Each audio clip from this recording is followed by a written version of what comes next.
Below is the entire passage formatted for an emotional voiceover. I have added natural breathing room tags of any day, half second, and 1 second. Left all numerals as digits inside the tags only. Elsewhere, the prose already uses words for numbers. Replace the dash in the single numeric range, example, 12, 15, 12 den 15. None actually appear here, and would spell percent as fun trum, if it occurred. Feel free to fine tune any pause lengths. If this suits your production pipeline, you can copy-paste directly into your TTSA automation. The tram rattled out of the old quarter, as if it, too, sought escape from the boarding house smell that clung to the Samsa's coats.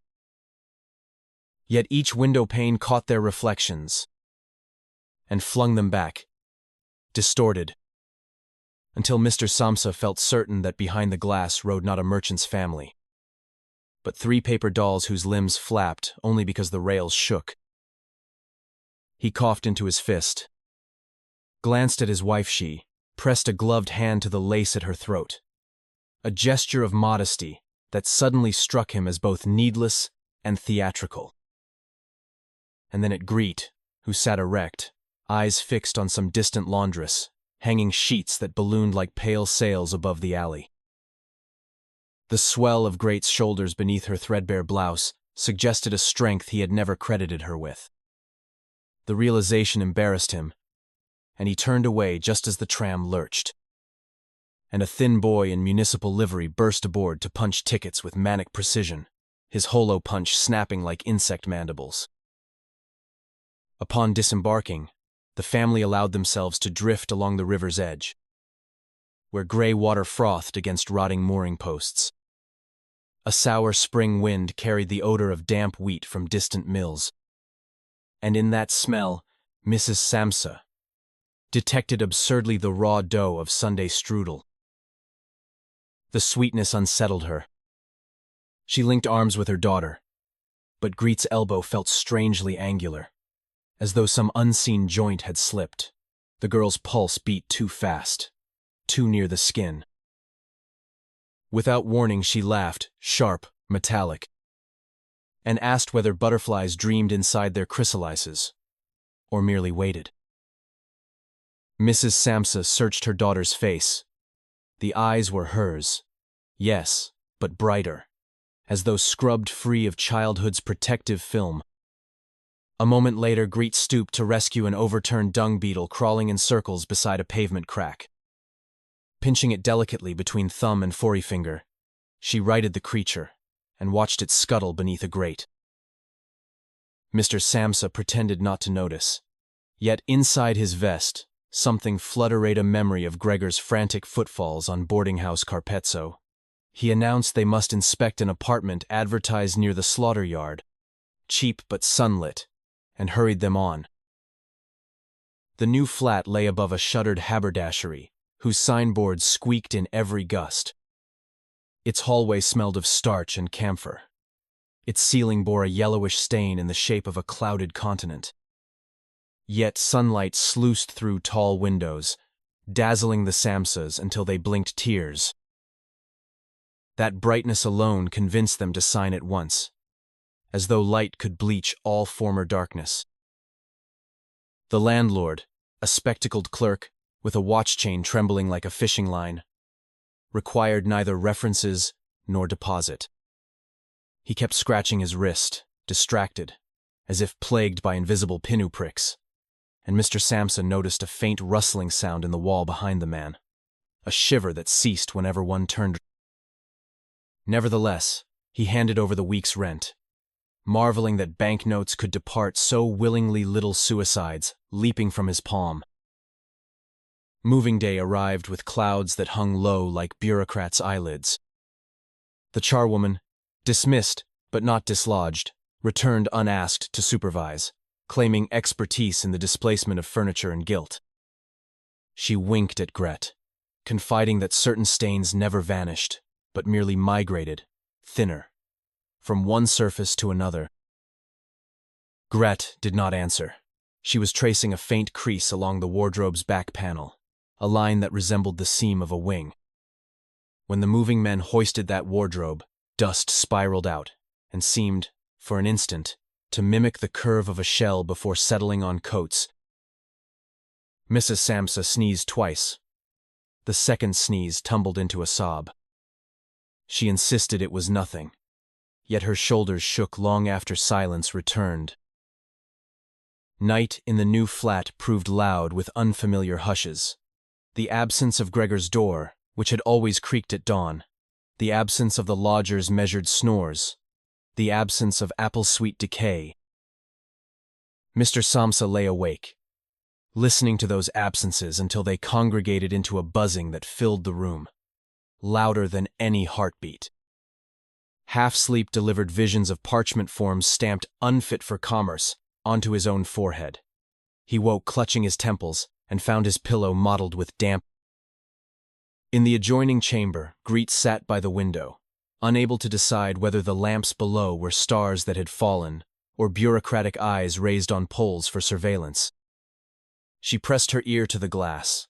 The pane thrummed, transmitting some subterranean machinery of the quarter the tram lines, the slaughter yard pulleys, or perhaps the ticking of Metamorphoses still in progress. Morning brought a letter, handed delivered by an official in a coat, the color of mildew. It was addressed to the estate of Gregor Samsa, formerly traveling salesman, presently deceased and disposed. Inside, a single sheet demanded arrears for damage to boarding house property, one cracked door frame, one soiled armchair, unspecified olfactory nuisance. Furthermore, it summoned the family to appear before the Municipal Sanitation Committee, which had received reports of irregular entomological activity. Mr. Samsa's knees weakened. He imagined Gregor catalogued not as son, but specimen. Yet he folded the paper, smoothed its creases, and said nothing, hiding the notice beneath his dîner plate, as though beneath earth. That afternoon a knock rattled the bell like a trapped insect. A clerk, younger than the first yet already balding in apology for some future misconduct, presented a second document. The charwoman, in boasting of her removal of that carcass, had violated municipal ordinance by disposing of biologically anomalous remains without permit. A fine accrued exponentially, the clerk explained, like an infection, until the committee could verify that no residue persisted which might endanger the public ethos. Mr. Samsa could only nod, hearing again the hushed scurry inside walls. Greet watched the clerk's fingers. They twitched when he spoke, as though punctuating sentences in mid-air, snipping them free. The clerk caught her stare and blushed, revealing beneath his collar a rash of small red domes that glistened. That night, Mrs. Samsa dreamed of coffins stacked like hattie boxes, each whimpering softly. She woke to find her own mouth open, in a small cry. She rose, paced, and entered the corridor where moonlight puddled like bleach. At the threshold of Gret's room she paused. Her daughter sat on the floor, knees drawn up, humming an uncertain melody that crawled through dissonances. Before her lay a heap of clothno, skins of abandoned toys, split along seams with pins, arranged in constellations. Greet's head turned slowly.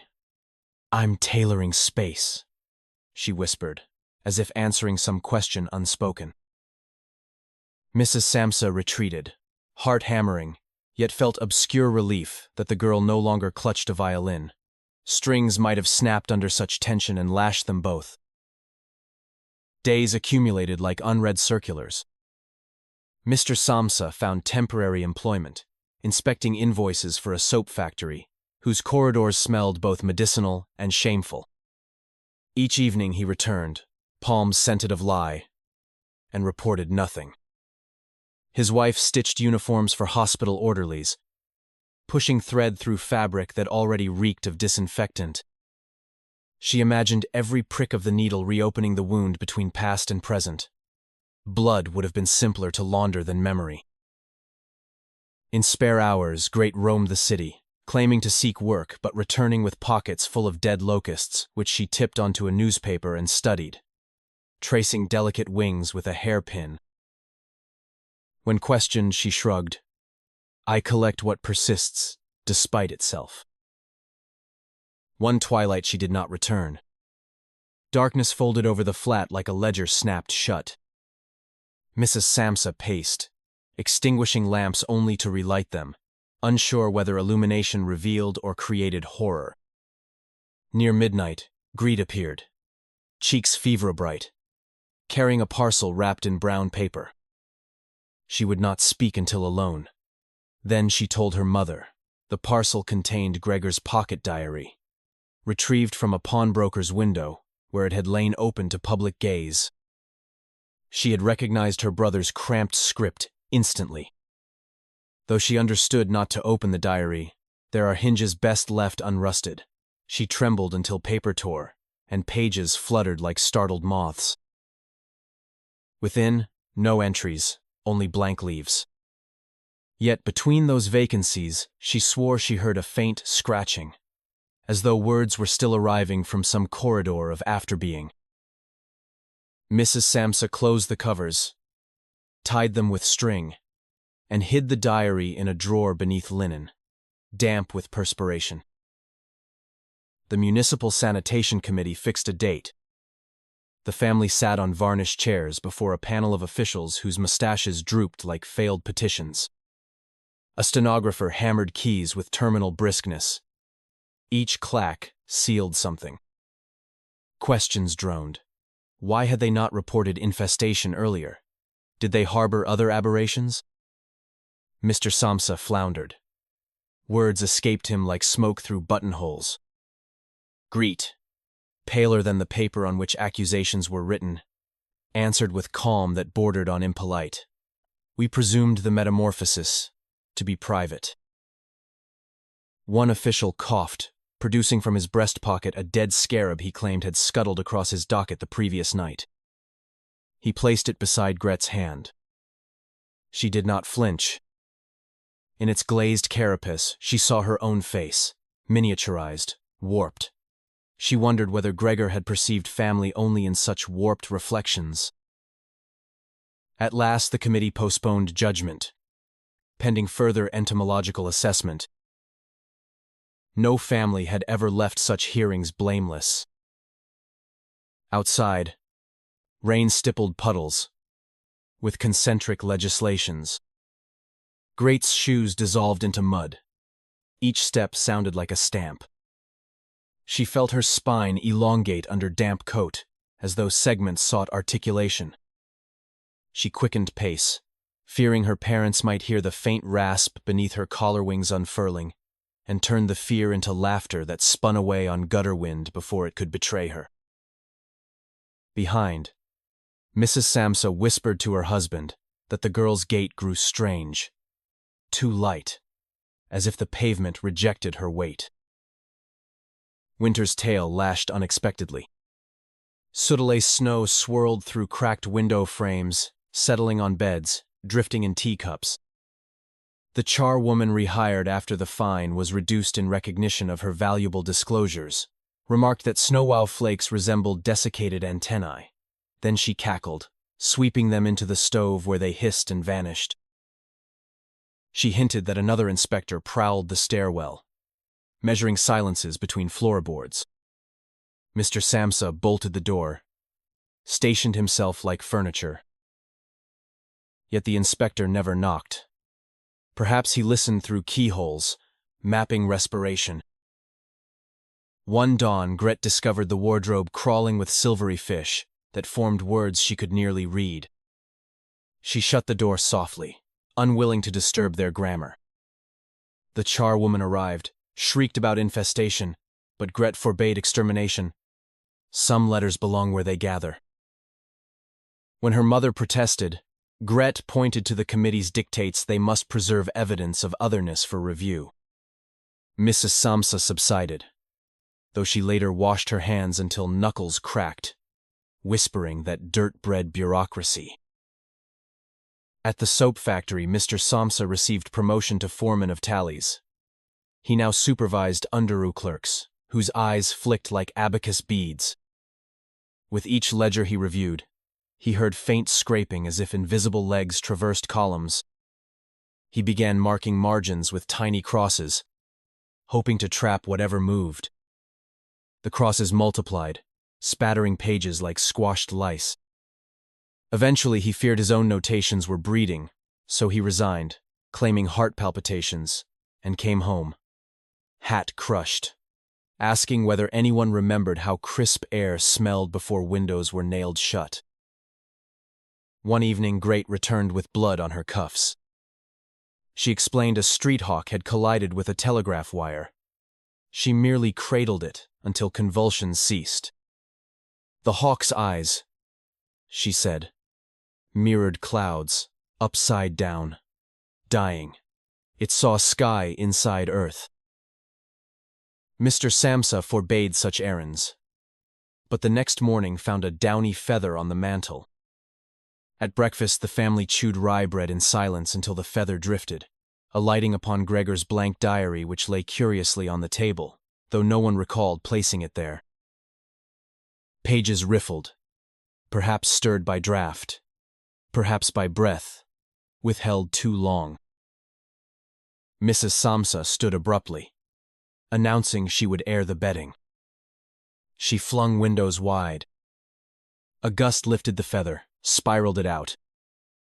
With it went a page unwritten yet darker along edges, as though thoughts had bruised the paper. Greet lunged, arms stretching farther than expected, fingertips, grazing, emptiness. Something in her elbow clicked. Pain flashed but receded like a bureaucrat's smile. The page sailed into alley gloom and was swallowed by chimney smoke. That night, Greet dreamt of directories listing species by debt owed. Beetles, hawks, humans alike. Each line followed by blanks, to be filled with dates of metamorphosis. She woke, murmuring numbers that crawled away before she caught them. From the other room came her father's shallow breaths, measured like stamps on exile papers.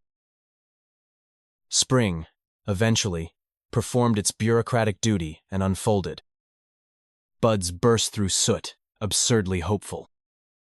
Yet with thaw came a hum beneath floorboards. Faint, but rhythmic. Like typewriters used by ghosts. The charwoman swore ants marched in patterns spelling foreign codes. Mr. Samsa investigated and discovered only splinters. But at night, he dreamed of subpoena, written in mandible ink. Mrs. Samsa took walks, clutching a parasol though sun still weak, and found herself saluting random passers-by. Her elbow rose of its own accord, an echo of insect forelegs. She wept privately, ashamed of joints that remembered what mind denied. Meanwhile, Gret played violin again, though strings produced tones warped, as if the instrument now spoke both wood and chiton. She refused invitations to join local quartets, claiming the music they desired was too rectangular. Instead, she played to the wardrobe, to silverfish, moving like shavings of moon, until notes vibrated doors, and words formed among fish. Gret, Gregor. She pressed ear to wood, half expecting admonition. Nothing came but a warmth that pulsed with her bow's rhythm. She wondered whether music could hatch something. One afternoon, the Municipal Sanitation Committee returned, armed with fumigation pumps and questionnaires.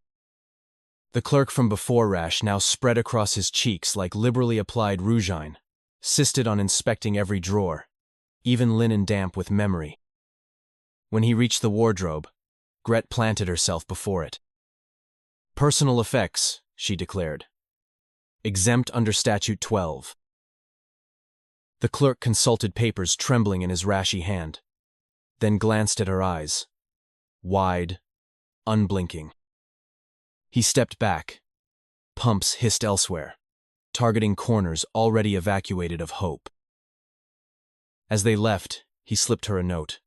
There are metamorphoses no mask can hide. The paper bore faint wing prints. Months passed. The city prepared for midsummer parades celebrating civic purity. Banners fluttered like pinned moths above streets. The Samsas received invitation to occupy a reviewing stand in honor for citizens who had overcome anomalous adversity. Mr. Samsa, suspecting spectacle, declined. Yet Greet attended, curious to glimpse what purity paraded. She stood among officials whose uniforms rustled, cloth concealing carapaces of expectation.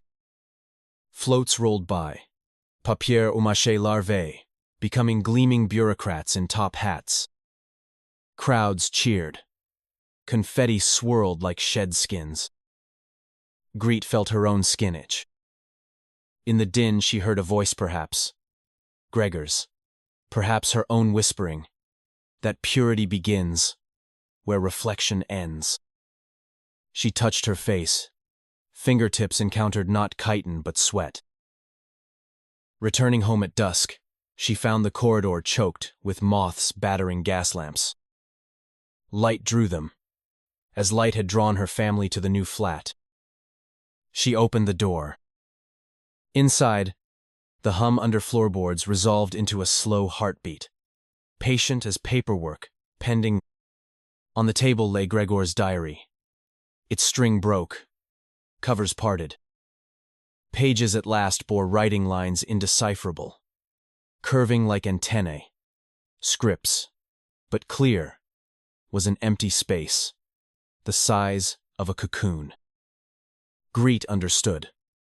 Blankness invited habitation. She reached out, but before touch, she paused, listening to the rustle inside walls, identical to the rustle inside her ribs. Somewhere beyond, the committee sharpened stamps for another hearing.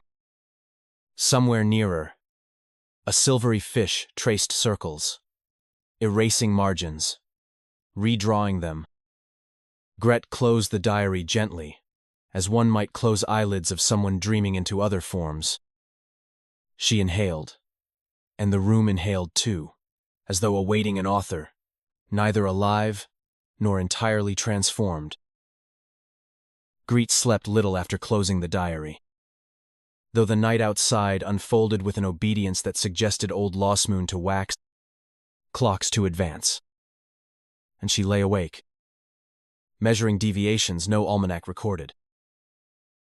The window panes flexed in breaths.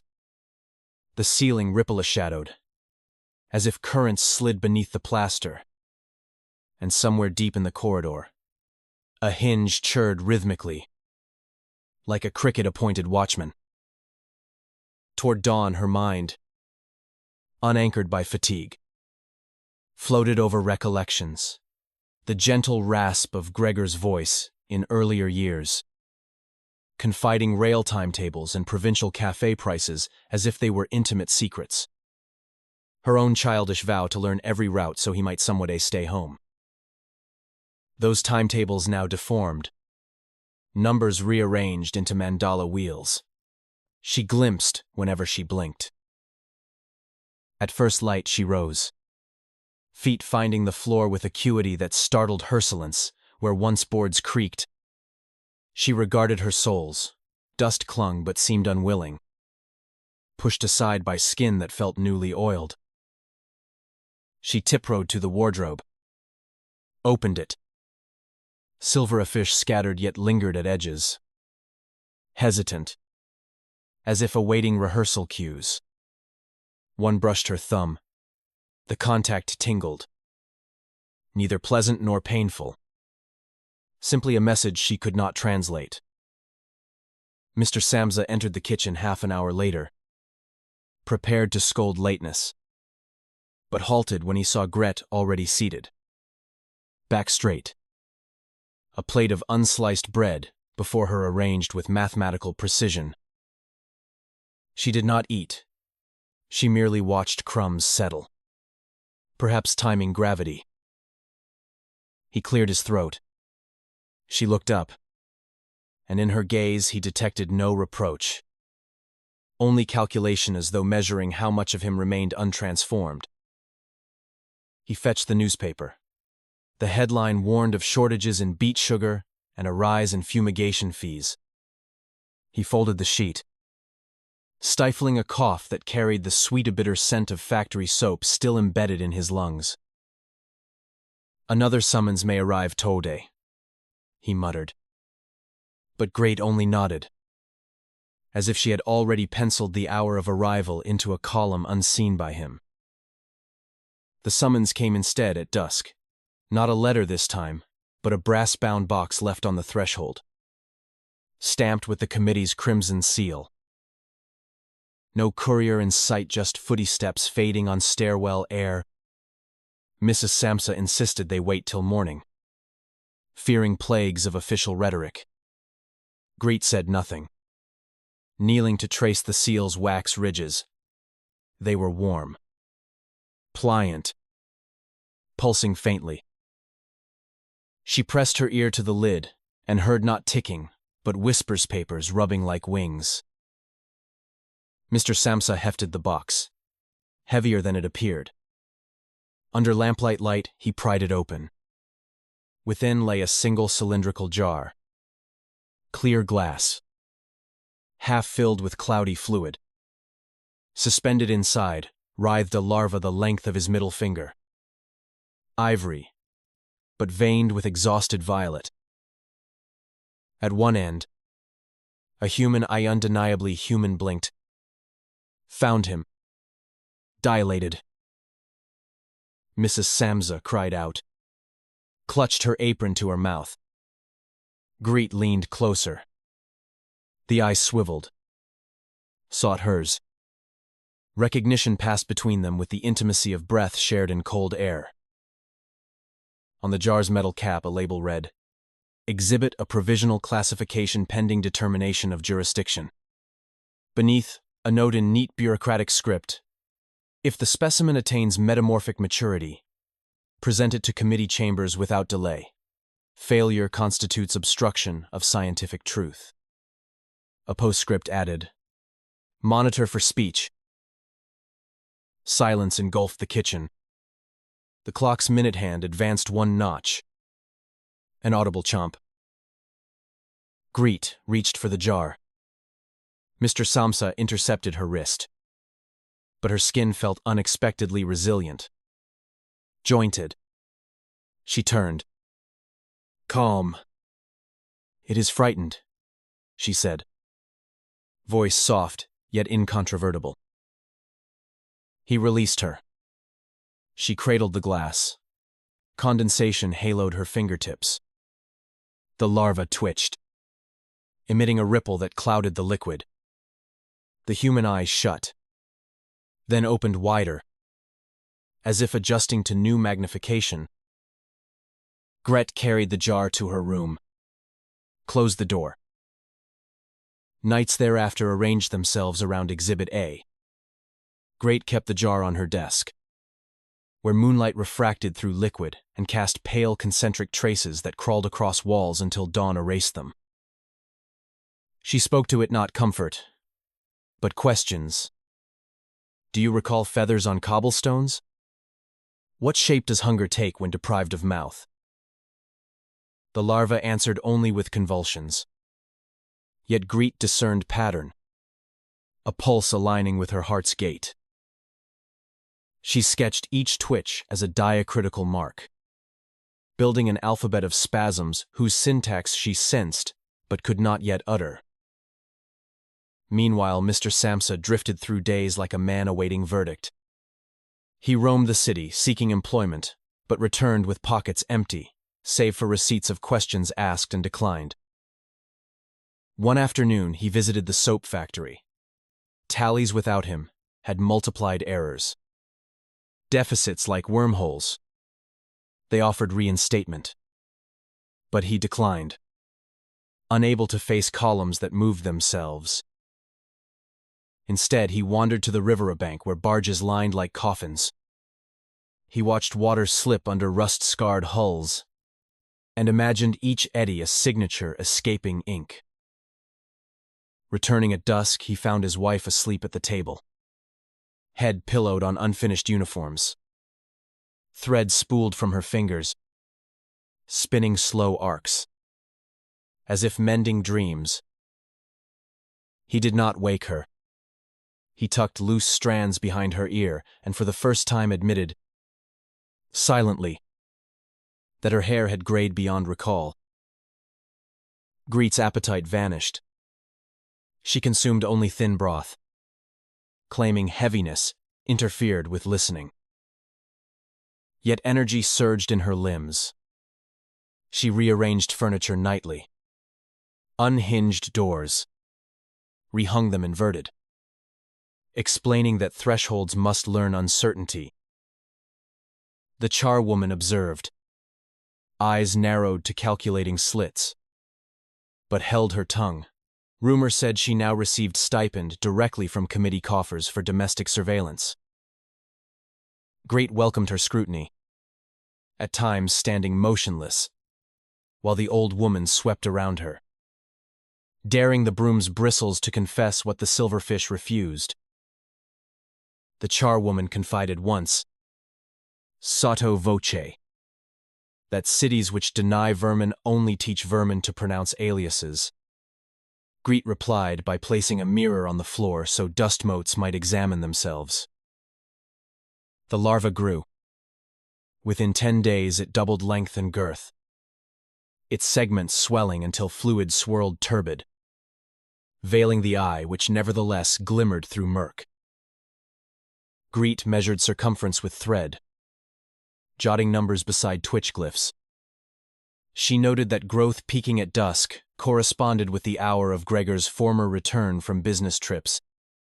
She wondered whether routine survived death, lodging instead in whatever tissue comes next. On the 11th night she heard faint phonomethan as hairscaping the jar, syllables unformed yet unmistakably striving toward human register. She lowered her ear. Sound ceased. She waited. A bubble rose. Burst. She whispered, "Gregor?" The eye widened, then closed, as if ashamed.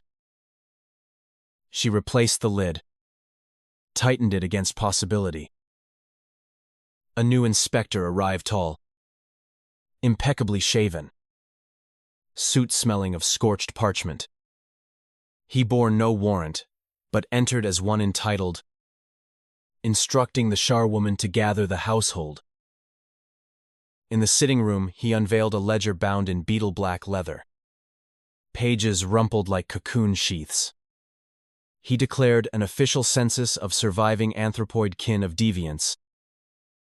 Each question probed origin of dreams, frequency of mirrors, texture of guilt. Mrs. Samsa faltered, unsure whether guilt presented smooth or ridged. Greet answered swiftly, voice steady, specifying her dreams arrived prepaid. No mirrors were truly reflective, and guilt secreted resin, but only under heat. The inspector's fountain pen paused, nib dripping amber droplet onto page.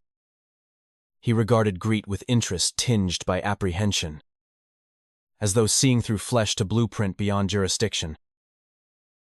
Finally, he concluded, the family remained under observation, pendant, loose, which Mr. Samsa translated, until illumination.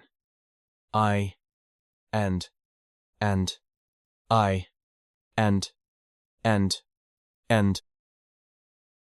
With curt nod, the inspector departed, but his shadow lingered on wallpaper hours after footsteps faded. That shadow gradually peeled away, curl by curl, until it lay on floor like discarded over a coat. Greet touched it with toe. The darkness recoiled, then clung to her instep. She stepped across threshold and left the shape behind. By morning, it had slipped under the door of the vacant lodger's room, staining floorboards, a deeper dusk. The larva's jar could no longer contain it. Fluid leaked at the rim. Glass bulged. Surface tension holding, like administrative courtesy. Greet prepared a wooden crate lined with damp cloth. Bored air holes in lid. She sterilized a small scalpel over candle. Sliced seal. Eased the swollen body out.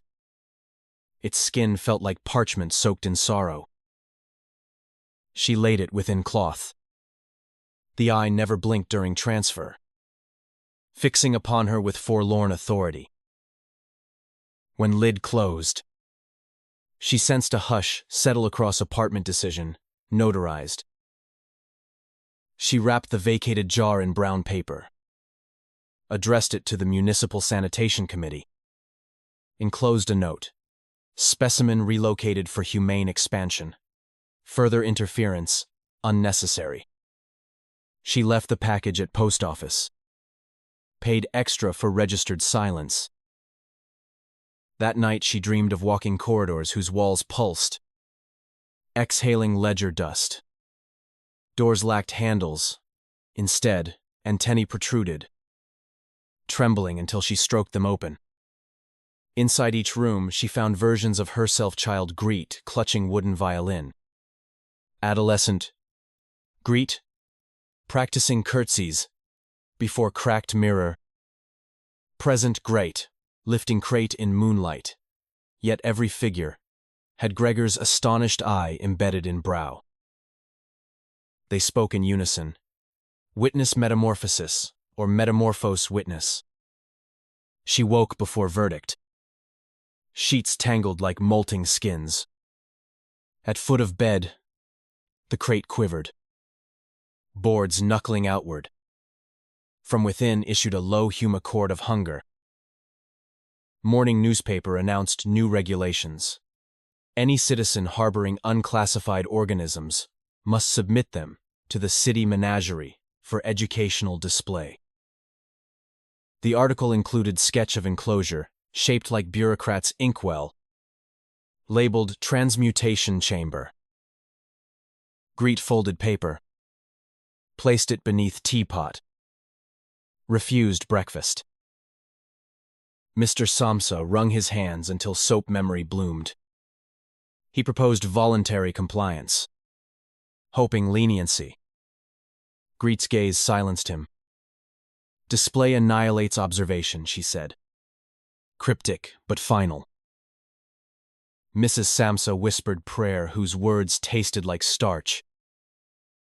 2 days later, a parade of wagons rattled street, carrying cages draped in canvas that twitched. Watching from window, Greet counted 7. On each, committee emblem, stitched crimson. Bystanders gathered, applauding capture of anomalies. One cage shriek sound both human and hinge. Greet stepped back, clutching crate. Inside, the creature stirred in resonance with shriek. Segments. Strumming cloth. Like violin, arpeggio. She realized parade looped the city, broadcasting fear, so citizens might applaud certainty. She whispered to crate, "Will not march for them." That evening she approached her father. She proposed departure beyond jurisdiction, across border where committees dissolved into rumor. Mr. Samsa balked. Passports expired. Funds thin. Greet countered with plan. Sell remaining furniture. Barter uniforms. Leave under darkness. Mrs. Samsa objected ill health. Weak heart. But Greet reminded her that stillness sickened more than journey. Wind rattled shutters like verdict. They agreed. Flight began on a night thick with sooty fog. The street lamps halos of malfunction. The charwoman accepted severance in exchange for forgetting which direction they headed. She winked at Gret. Slipped a silvery fish into her pocket. For luck. Vanished.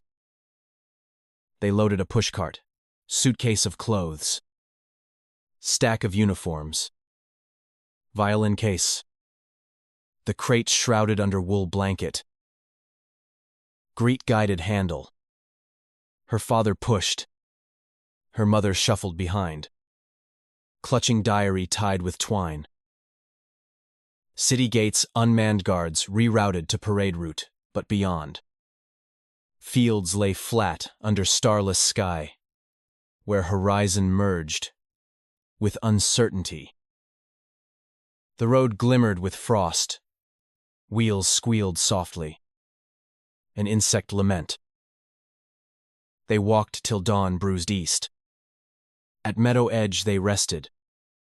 Great opened crate a finger's width. Rinsed creature with dew.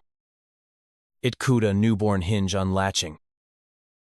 She sensed within it not menace, but algorithm of change moving to completion.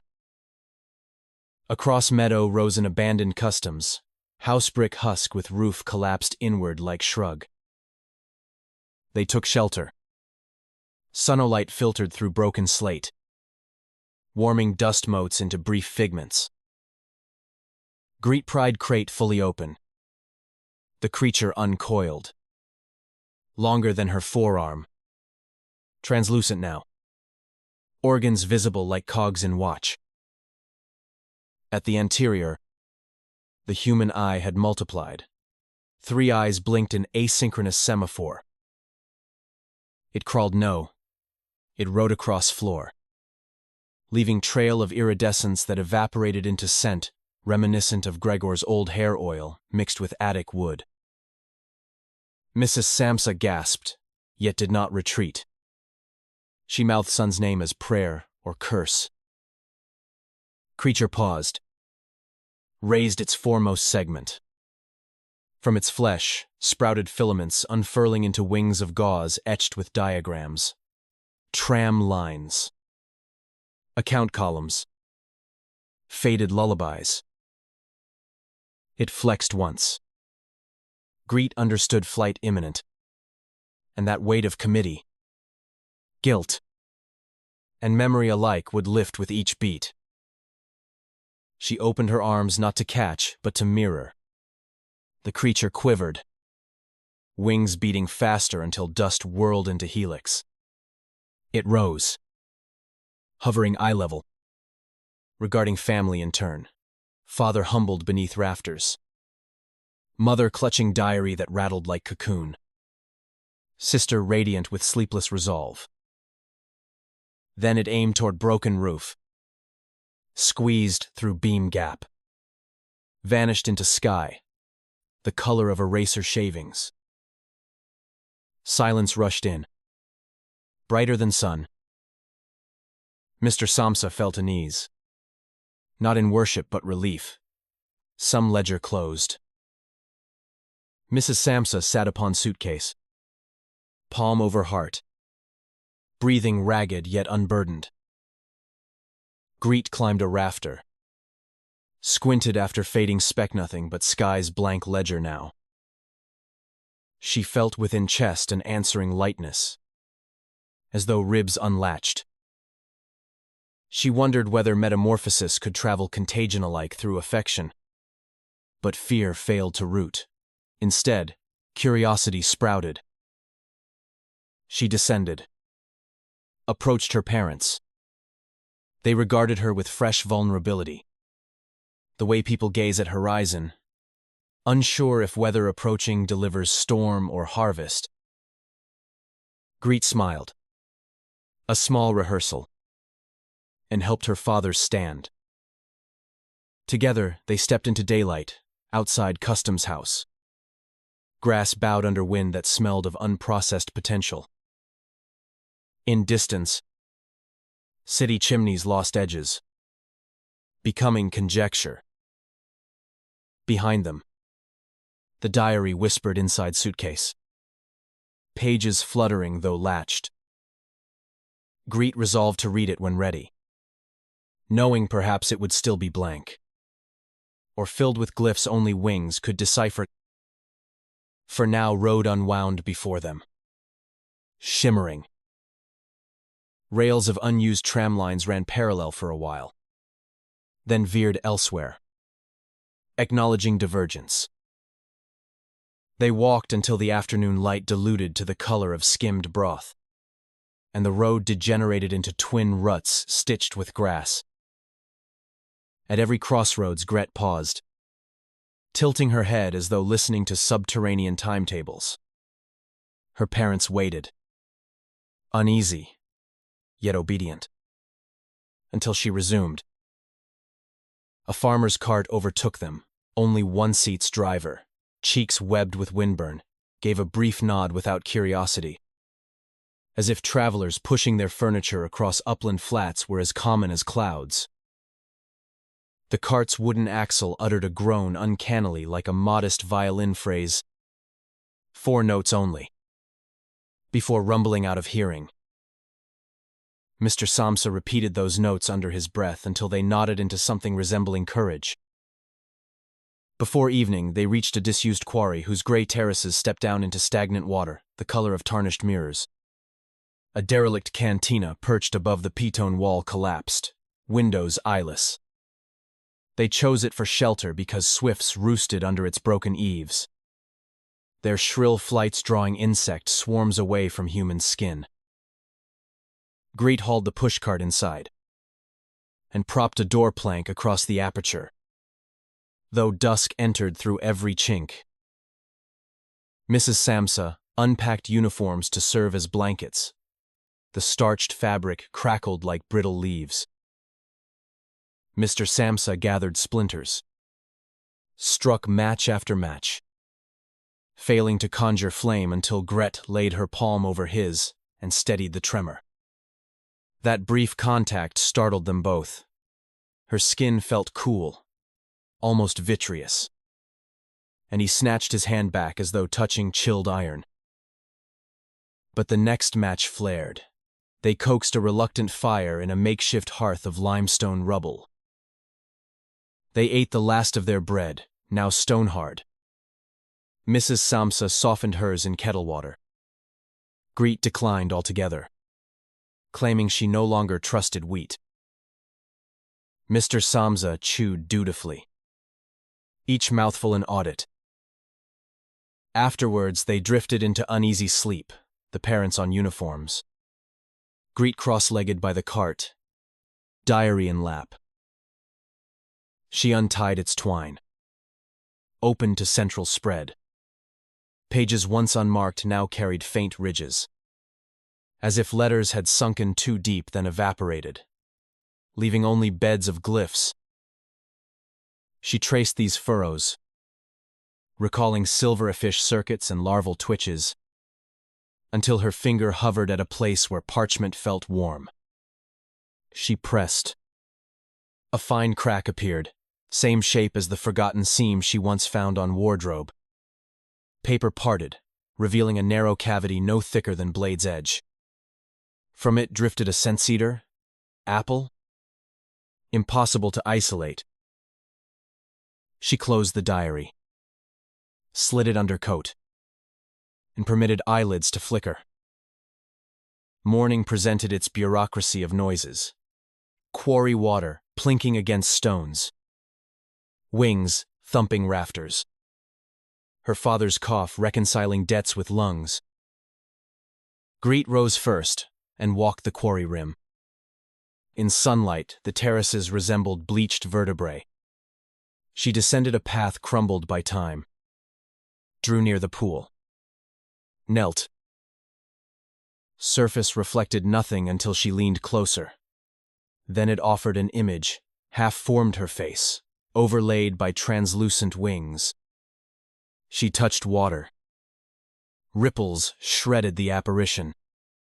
Beneath, she saw sluggish shapes drifting, pale segmented bodies perhaps shed from unknown giants. They reminded her of committee ledgers drifting insubstantial yet menacing. She stood, hearing fabric rustle differently around her shoulders, as though lined with cilia. Returning, she found her mother staring into an empty teacup. Overnight new wrinkles had etched themselves from nose to lip. punctuation of exhaustion. Gret knelt, took her mother's hands. Fingers felt bird-light, joints swollen. "We need warmth," Gret said. She searched shelves behind bar, discovered rusted tins, one still containing coffee grounds hardened to a brick. She crushed some into kettle, brewed an acrid liquid that nonetheless revived color in cheeks. Mr. Samsa proposed pressing onward toward a hamlet glimpsed from ridge. Gret nodded. They loaded cart, set off across heath stitched with heather and orphaned telegraph poles. No wires linked these poles' communication severed yet. Each emitted a faint hum when wind crossed hollow tops. Gret placed ear to one. Heard not wind, but a voice reciting names. Gregor Samsa. Exhibit A. Subject Gret. She jerked away. Father asked what she'd heard. She merely said, "Weather report," and urged pace. "All das. My one dast. My one das," and urged pace. "One for Maine. One for Maine. My one das. My one das." Midday brought horseflies biting through cloth. Mrs. Samsa lagged, breath rattling. They rested under an oak whose branches bore tattered posters from elections. Long past faces faded into anonymity. Beneath poster fragments, Gret noticed an envelope nailed to bark, addressed in oversized capitals. Observer. She pried it free. Inside, a single line handwritten in violet ink. Metamorphosis is migratory. No signature. She pocketed note without comment. The hamlet proved less habitation than afterthought. 8 cottages. Shuttered. A church like a hattie box, steeple amputated. An inn sign creaking, though there was no inn behind it. Merely foundation, stones, and nettles.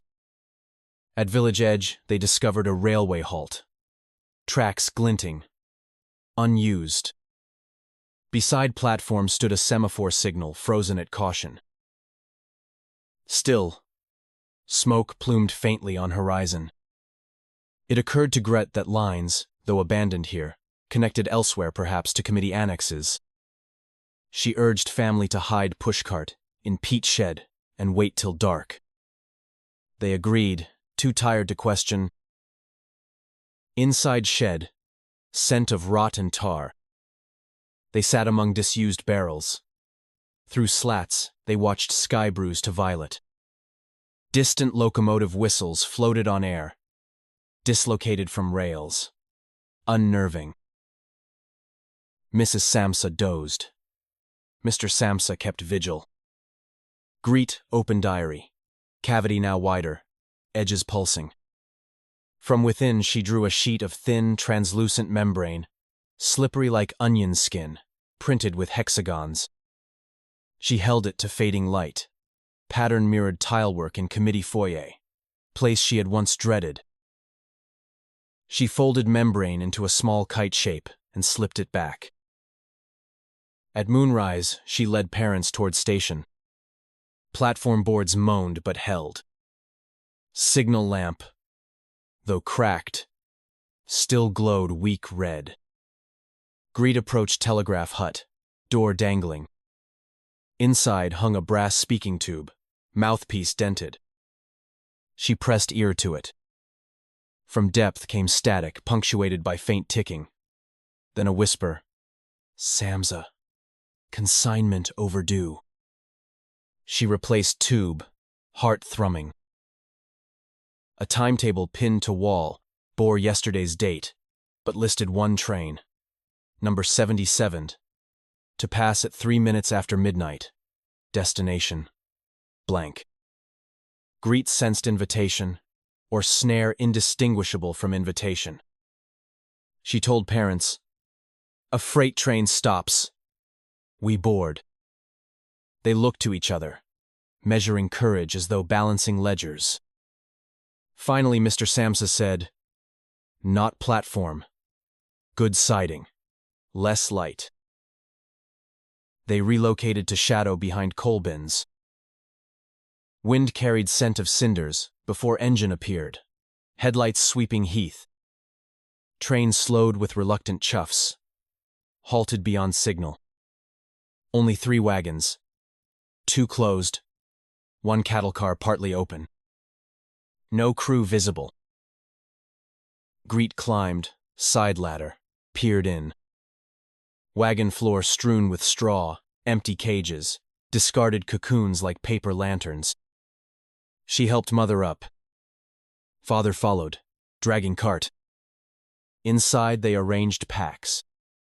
Train jerked, resumed motion, gradually gaining speed until hamlet lights winked out. Night travel erased bearings. Looking through slats, Gret saw only blur of hedges and rare crossing lanterns blinking like neural sparks. Parents slumped against each other. She lay awake, counting wheel rhythm. At some point, the dialect of wheels shifted. Trackbed changed. She felt it not in ears but along spine as if vertebrae translated steel language. She drifted into half-for-dream, where the cattle car lengthened into endless corridor set with account desks each piled with unsorted wings and, at every desk sat Gregor, signing approvals that disintegrated upon completion. She tried to speak, but mouth produced only click a door latch. Not speech. Train braked at dawn. Through slats, she glimpsed marshland, fog rising. No station, merely switchyard thick, with reeds growing between sleepers. Shout of heron somewhere. They waited. No footsteps approached. Greet lowered herself, landed in mud. She scouted. Wagons abandoned. Locomotive. Detached. Lines diverged into mist like veins. She returned. Helped mother down. Father lowered cart. They trudged along embankment until tracks vanished beneath moss. They entered forest of birch, where trunks gleamed with papery bark. Sunlight sifted. Cool. For hours they walked without meeting path or boundary. Greet felt tension, leave muscles as though forest accepted variable anatomies. Birds ignored them. Squirrels chattered only to lichened stones. At last they arrived at a clearing where remnants of glass house lay. Iron ribs, arching skyward. Panes shattered into glittering mulch, sprouting ferns. Center of ruin stood a statue, a torso only carved from sandstone, depicting unidentified bureaucrat clutching scroll. Weather had softened features until it resembled Gregor's larval eye. Open. Uncertain.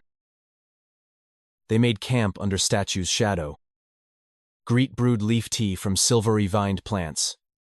Taste bitter, but energizing. Mr. Samsa inspected glass fragments, discovering each pane bore etched inventory numbers.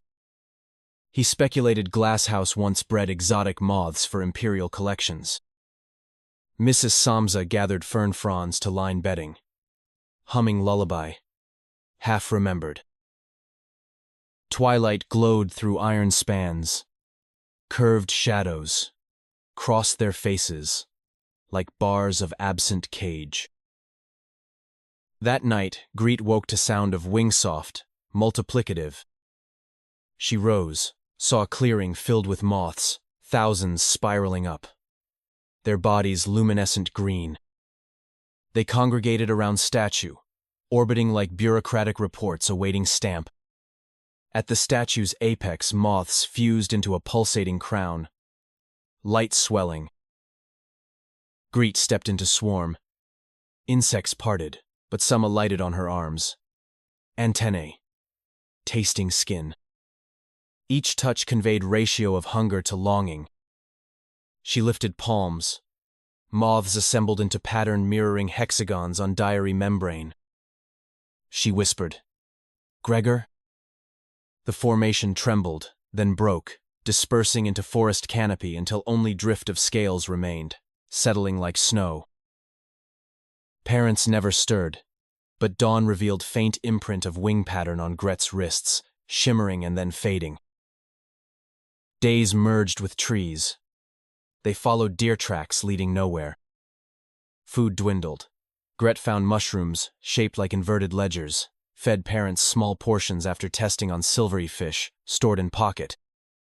Fish consumed fungi and lived, though their scales darkened to copper. Therefore, safe.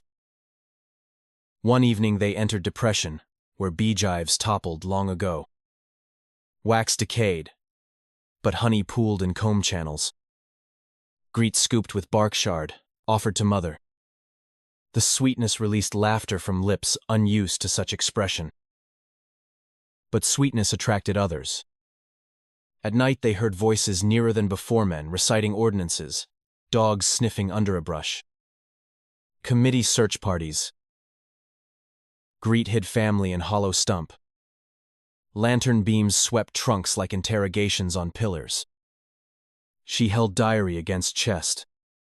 In gaps between dog barks she heard inspectors discussing specimen migratory and female carrier. Footsteps approached. Stump. Paused. Gret held breath so long. Lungs stretched translucent. Then distant whistles signaled recall. Patrol withdrew. Humanity's scent had been masked by honey's overpowering odor. Mrs. Samsa began to weep silently, mixture gratitude and terror. They could not remain.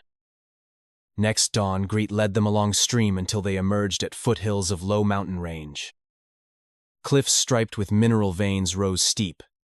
Above, solitary funicular track wound toward summit, where a sanatorium once welcomed consumptives. The cable now sagged, cars rusted middle span. Still, track provided ladder. Greet suggested ascent. Committee unlikely to scour such ruin. Father objected mother's heart. His knees but Gret countered. Thin air might cleanse lungs, and summit greenhouse, if still intact, could supply warmth. Reluctantly they agreed. They scaled switchbacks all morning, pausing where rails were missing. Gret carried most weight, though she seemed least burdened, as if gravity negotiated a reduced tariff for her bones. Near top clouds rolled, swallowing path. In mist, they found car stuck on line.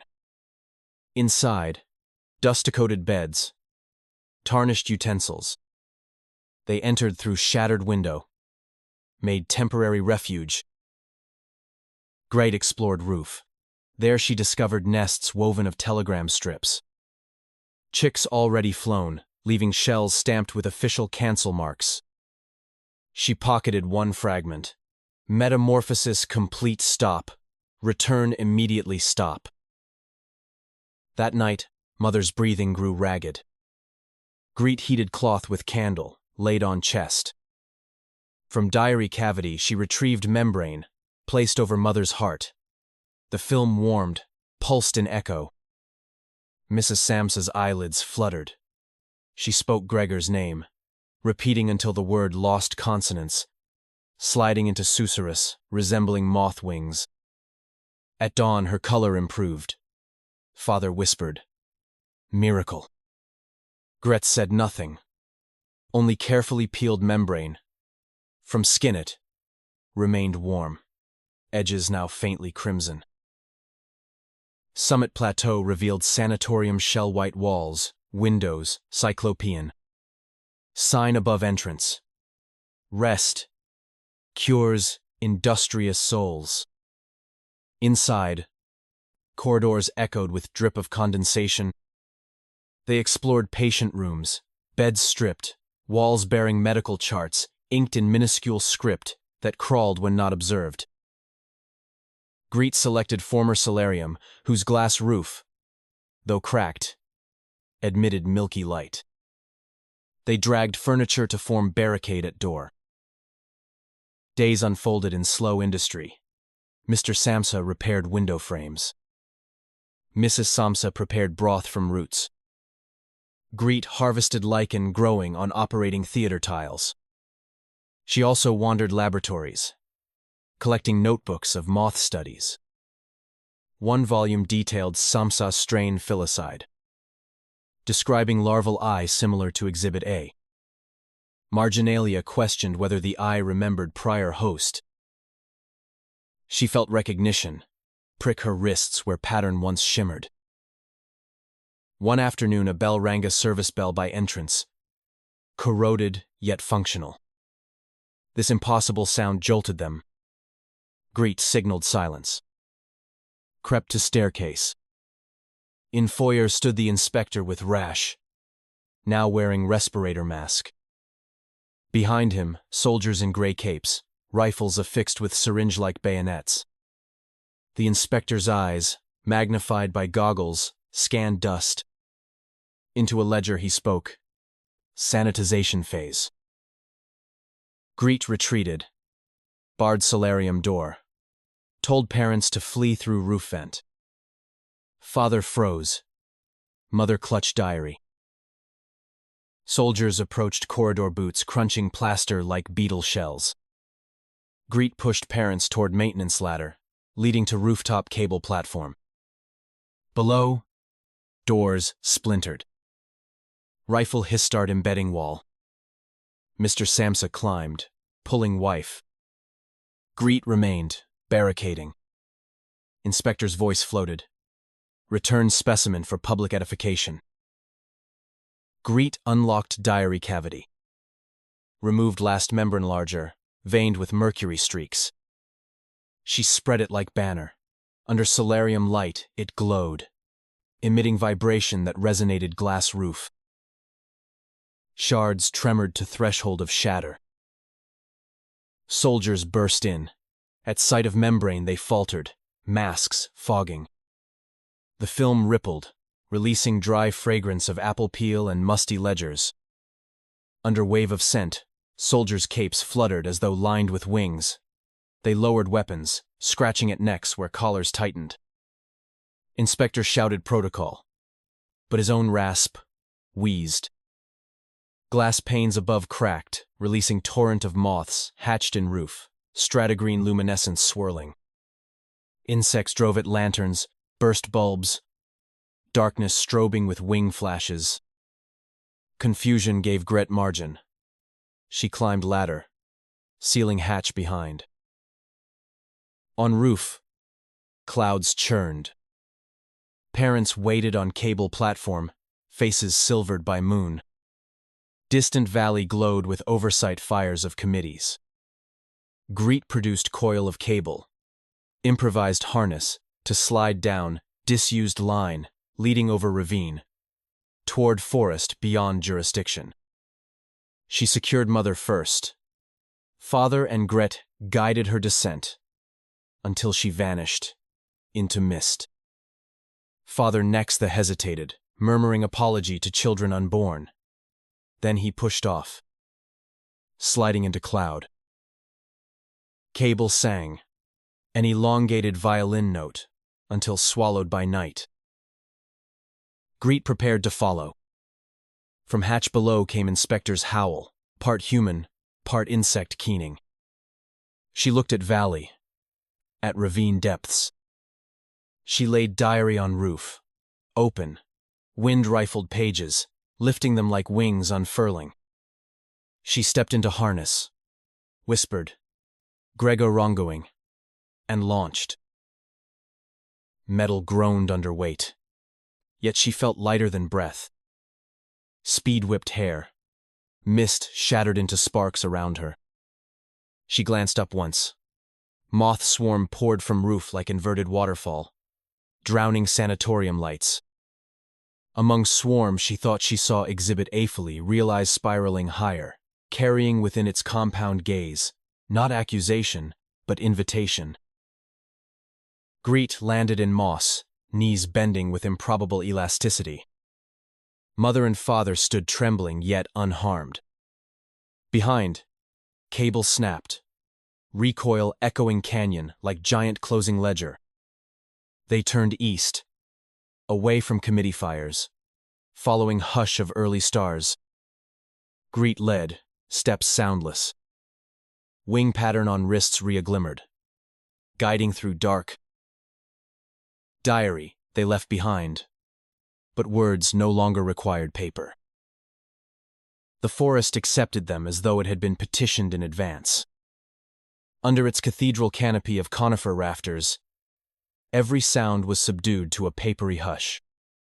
And even the river that stitched through trunks spoke only in ellipses. Gret led the way by instinct more tactile than visual, guided by the faint prickling on the insides of her wrists whenever they veered from some invisible corridor of permission. Night lingered among the branches long after sunrise elsewhere. Shafts of daylight pierced in rare spears, illuminating shreds of lichen that curled like bureaucratic scrolls left to mildew. Each time a sunny beam struck Greet's sleeve, the ghost of wing pattern shimmered and retreated, as if wary of exposure. They traveled slowly. Mr. Samsa's joints complained. Mrs. Samsa's breathing wavered. But the air, infused with resin and decay, did not judge weariness. When fatigue overcame them, they rested in clearings, carpeted with moss as springy as ledger pads. Gret foraged. Acorn bread from pockets of earth, baked warm by sunlit stones. Fungi whose caps resembled city seals but tasted of nutmeg. And blackberries so dark, their juice stained tongues, the color of committee ink. Once she discovered a fallen rook whose feathers bore iridescent runes. She buried it beneath fern roots, murmuring a line of music that surfaced unexpectedly from childhood lessons. Late one afternoon, after following a track of deer hooves that disappeared into marsh, they reached a perimeter fence, half collapsed. Beyond lay a meadow glimmering with metallic flower spetals of beaten tin on stems of copper wire that tingled when the breeze brushed them, creating an aural curtain of faint chimes. In the center rose an abandoned hunting lodge, octagonal and timber-framed, its roof resembling an upturned beetle shell. Greet pushed the creaking gate, and the chimes fell silent, as if startled into attention. She felt no warning prick along her nerves. So she led her parents across the meadow, metal pedals bending under footfalls with plaintive notes.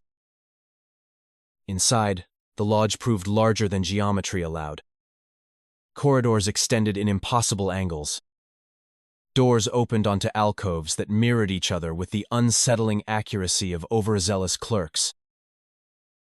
Dust filmed every surface. Yet on threshold stones, an intricate pattern of footprints, bird, hoof, human overlapped, like palimpsest minutes old. Mrs. Samsa gripped Greet's arm. "We are expected." Not in fear, but in recognition that hospitality sometimes wears unfamiliar shapes. They chose a parlor whose windows, though cobweb-webbed, admitted enough dusk light to delineate a hearth.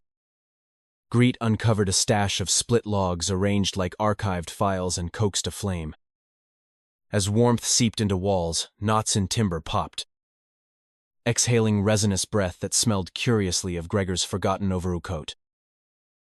Mr. Samsa explored a adjoining pantry and returned with sealed jars of preserved chestnuts, each labeled in a spidery hand, tax-exempt. They dined sparingly, lulled by ticking that seemed to emanate from within walls rather than any clock. While her parents slept, Gret examined the lodge. In an attic loft, she encountered shelves lined with glass tubes containing butterflies pinned to cork without pins, suspended mid-flutter by an electrostatic glamour. At her approach they stirred, wings beating once, twice, then settling as if satisfied she was neither predator nor warden. Their dust illuminated in the lamplight, forming numerals that rearranged themselves ceaselessly. Gret realized they were tallying seconds since last disturbance, a record of stillness. She whispered apology for the reset and withdrew. Downstairs, she discovered a study with a desk, carpeted in ledger sheets filled edge to edge, with the same phrase repeated by different hands. Observation consents to mutation. Under a blotter lay an envelope addressed simply Gregor Samsa. No stamp. She opened it to reveal a single beetle wing translucent, lined with microscopic calligraphy, akin to that in her diary membranes. The wing lay weightless on her palm, pulsing heat though lifeless. When she lifted it to lamp, script projected onto wall, unfolding into paragraphs that shifted before she could secure meaning. Yet sense seeped through like water through cloth. A metamorphosis autographs not the body, but the witness. The ledger you fear is written in looker's eyes. Escape requires transcription into absence. The projection faded, the wing cooled. She pocketed it next to the rook rune and descended to hearth.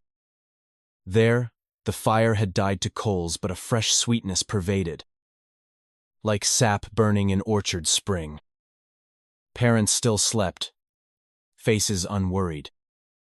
Greet marveled at this, recalling months when every dream in their faces had been lined with invoices. She allowed herself to sleep in a chair, diary cradled against chest. Morning shattered quiet, with a clang metal petals in meadow, whipping against each other under sudden wind. Greet woke, scanned windows. In eastern tree line glinted shapes. Men wearing charcoal uniforms cut to mimic woodland, but their helmets shone like beetlebacks. Committee rangers. She woke parents, signaled silence. They packed rapidly, each movement echoing in corridors now resonant as organ pipes. Outside, the metallic flowers bent under gusts and clashed, producing a discordant alarm audible for miles. The rangers advanced, rifles tipped with mirrors flashing code at unseen overseers. Greet steered family through rear storeroom where a service hatch opened to underbrush. They slid into bracken moments before front door shattered inward. Crawling through ferns, Greet felt wrists hum with urgent compass pulses steering left, away from meadows clang. Bullets, perhaps darts thudded into tree trunks behind. Mr. Samsa staggered but kept pace. His earlier weakness, displaced by adrenaline, owed to survival. They crossed a rivulet. Mud-sucking boots. Greet turned and saw rangers halted at bank, consulting instruments that buzzed dunnable to cross water or taboo of jurisdiction boundary. She allowed herself breath. The hum at her wrists softened. Yet pursuit would resume. They pushed deeper until forest thinned to slope where strange white pillars stood in rank spine, trunks stripped of bark, carved with glyphs resembling moth antennae. Between pillars wound a path hard-packed by hooves. Signpost read, "Nursery of Sheds." They followed, uncertain, until path widened into a compound of low huts, each sealed by hinged panels of silk.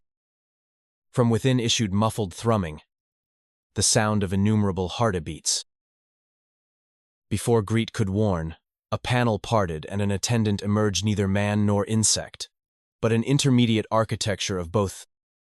Eyes faceted, limbs clothed in coarse linen, yet posture apologetically bureaucratic. It inclined its head, antennae dipping in greeting, and spoke a voice composed of layered whispers.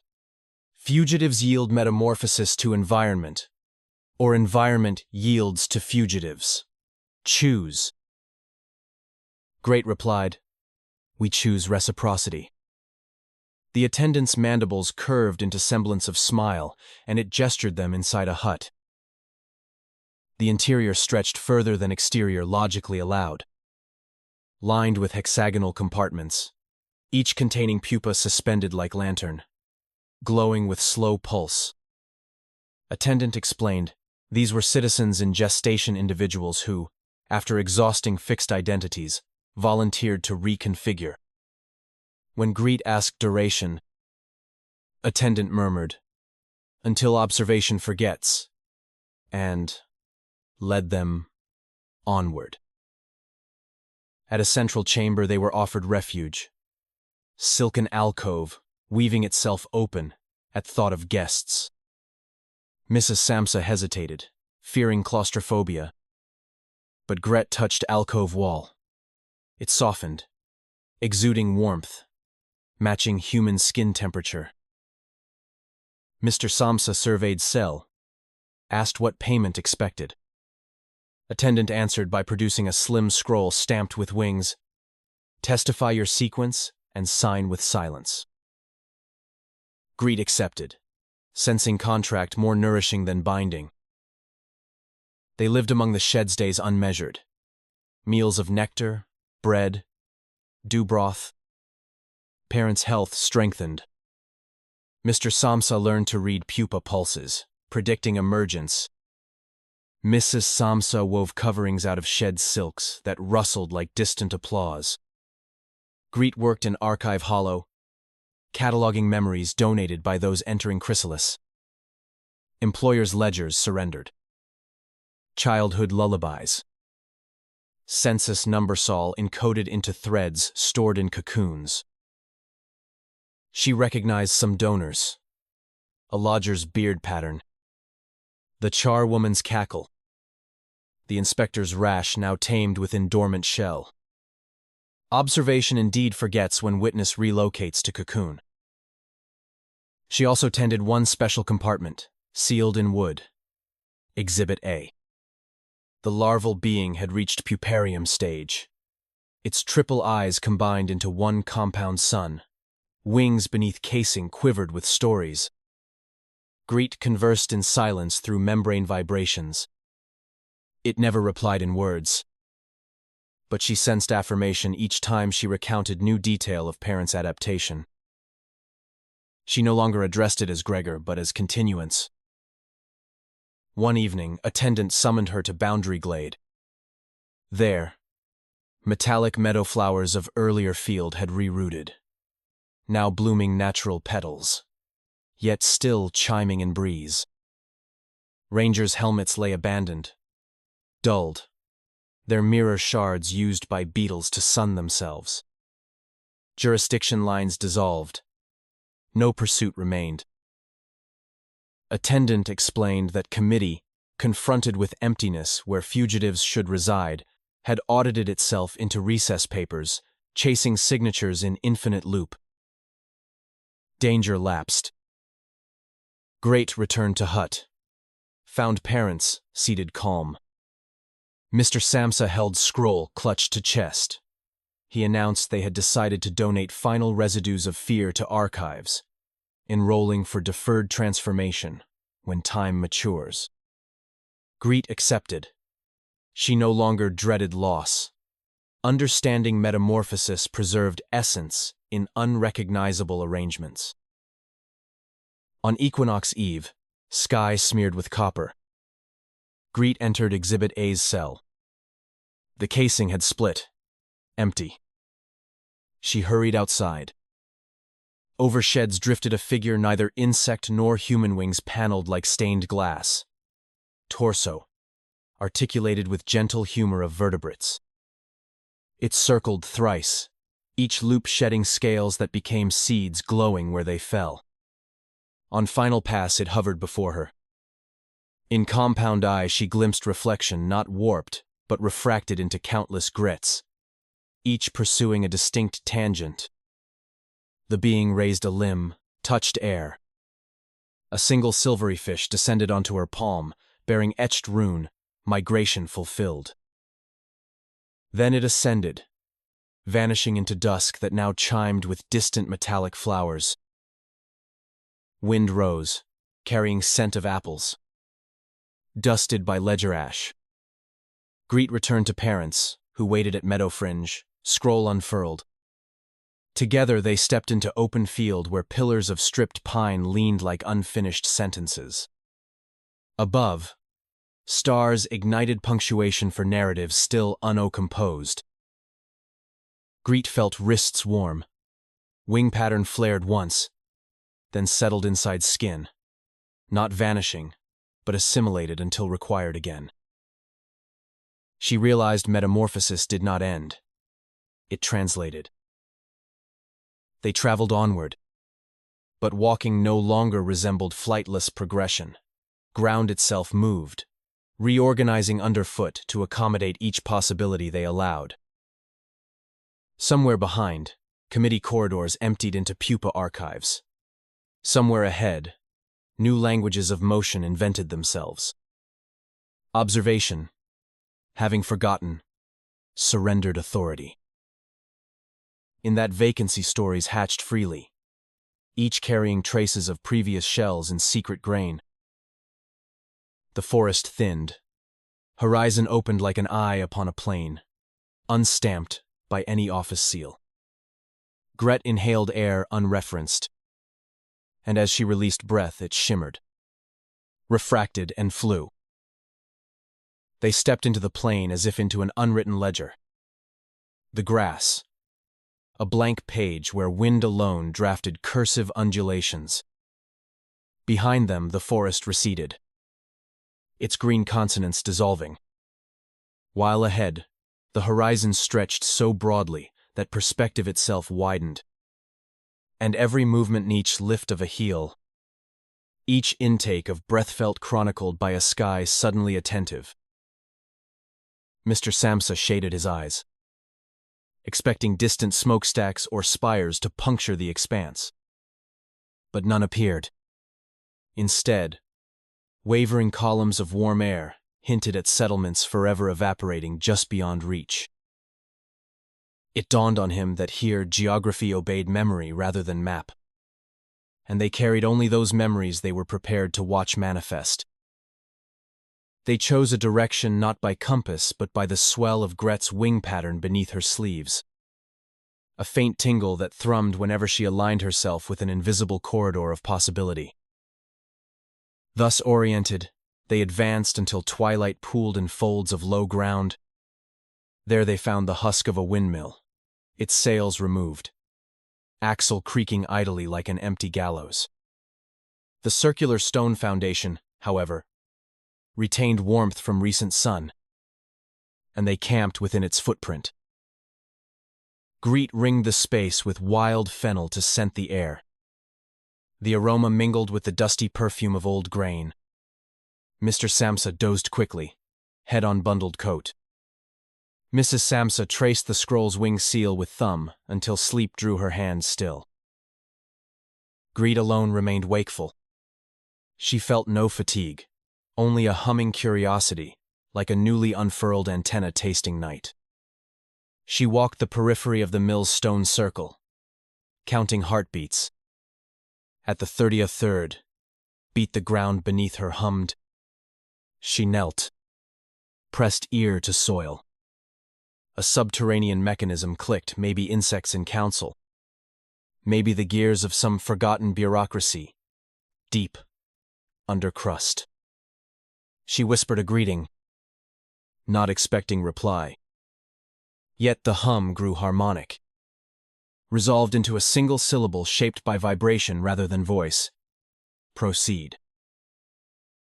She rose, brushing dust from skirt, and saw that starlight now threaded between blades of grass in faint filaments, forming arrows oriented toward the east. Come dawn, the arrows persisted, fragile but undeniable. Greet explained what she had heard. Her parents accepted direction without debate. They resumed travel, the plane subtly rearranging underfoot. Swales shallowed. Ridges softened, as though accommodating feet unaccustomed to such breaths. Mid-morning they encountered a river too, narrow to merit, name yet too deep to ford. Along its bank ran a timber footbridge, weather gray and plank-japped. At center of span, a tollkeeper lounged in a wooden chair, hat brim, shading eyes. Instead of a coin box, he kept beside him a cluster of empty picture frames. When the Samsas reached him, he lifted gazy eyes, luminous, compound, yet kind. Payment, he said. tapping a frame, is a likeness captured by the passing. Greet understood. To cross, one must surrender an image of oneself that would linger here, inhabiting the frame, freeing the traveler to proceed somewhat lighter.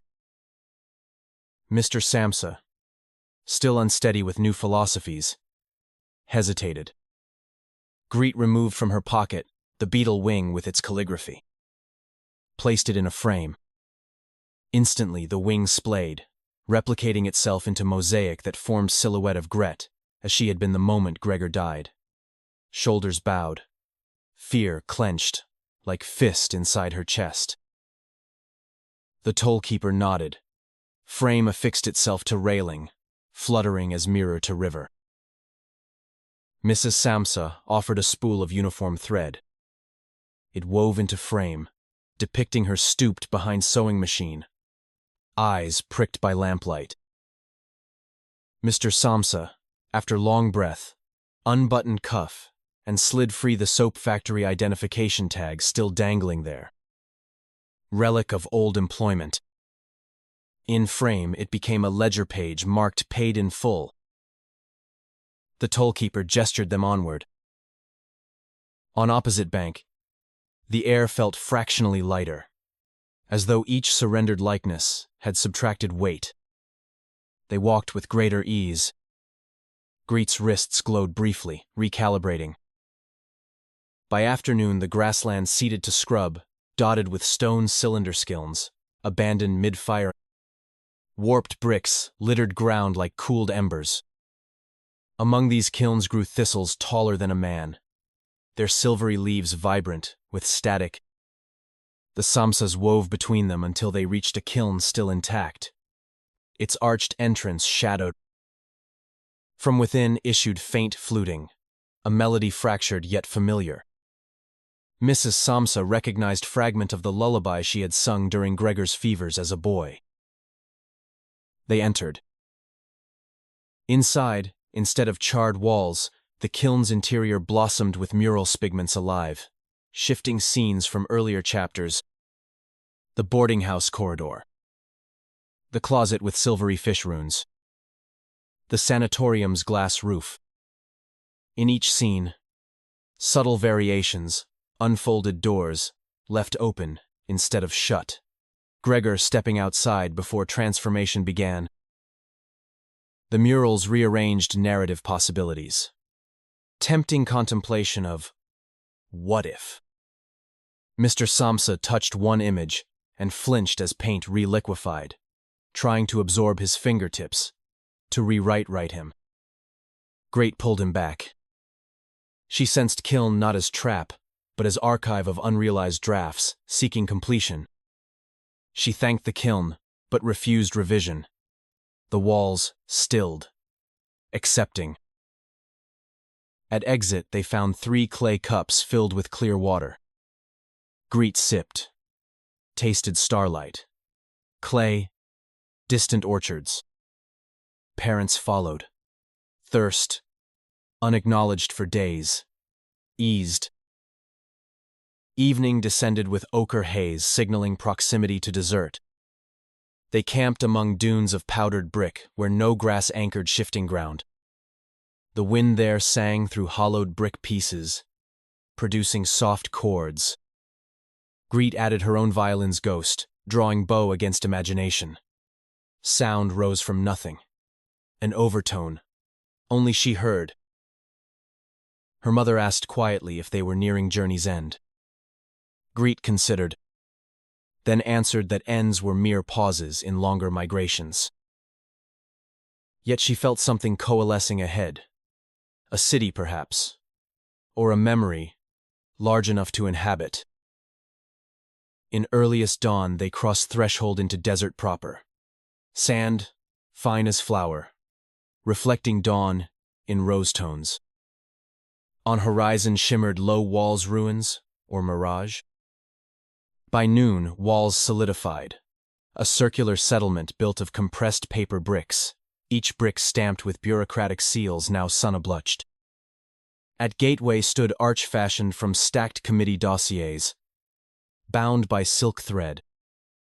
The arch bore inscription, scrawled in charcoal, "Archives of Amnesty." Inside, alleyways spiraled towards center where a tower rose, roofless and leaning, constructed entirely of empty inkwells, fused by heat. Around its base drifted librarians in robes threaded with beetle chitin, sorting papers into clouds that orbited their heads.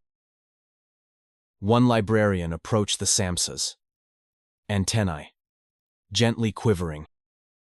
Deliveries? Greet produced diary. Pages fluttered open of own accord. Librarian lifted it.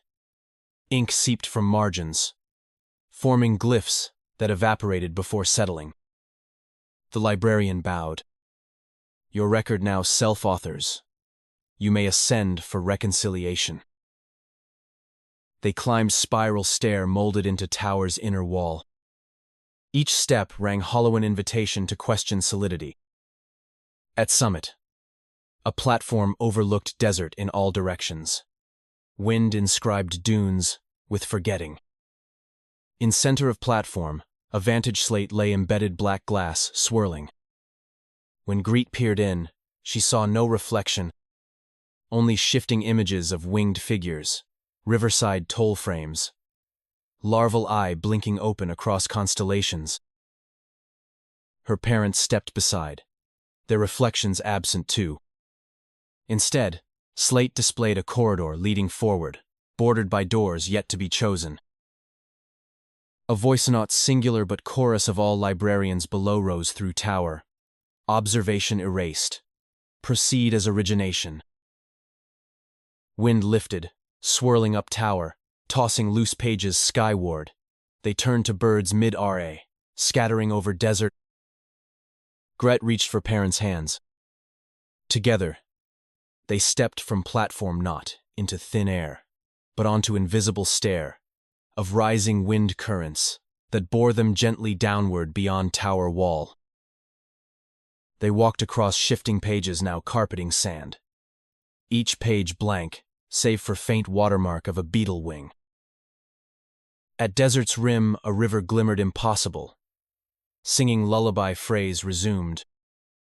On its opposite shore, orchards bloomed with blossoms made of polished brass yet smelling of real petals. Great felt wrists grow warm, no longer warning but affirmation. They would cross, though no bridge visible. Greet stepped onto water. Surface firmed underfoot, rippling with iridescent scales. She turned, offered hand. Her parents followed, trusting. Midstream, water cleared. Below swam, reflections not of selves surrendered, but of selves becoming. Mrs. Samsa's breathing unlabored. Mr. Samsa free of tallies. Greet's arms unfurling filigree between fingers like nascent wings. They paused, neither to mourn nor to marvel. The opposite shore beckoned with silence fertile for uncharted metamorphoses. They reached land. Behind them, river resumed fluid contingencies, denying passage to pursuit that would never come. Ahead lay brass blossoms clinking softly, resonant with notes of a violin not presently played but soon to be fashioned from memory. Greet inhaled. Lungs accepted scent of metal petal pollen. In exhale, her voice sounded there for first time, unshadowed by committee echo. She spoke 2 words to her parents, words neither of ending nor beginning, but of continuing consent. Now onward. Hand in hand, they moved beneath orchard canopies that reflected sun in broken constellations across their faces. And wherever those specks touched skin, new scripts germinated a language of glints, wholly theirs, impossible to archive,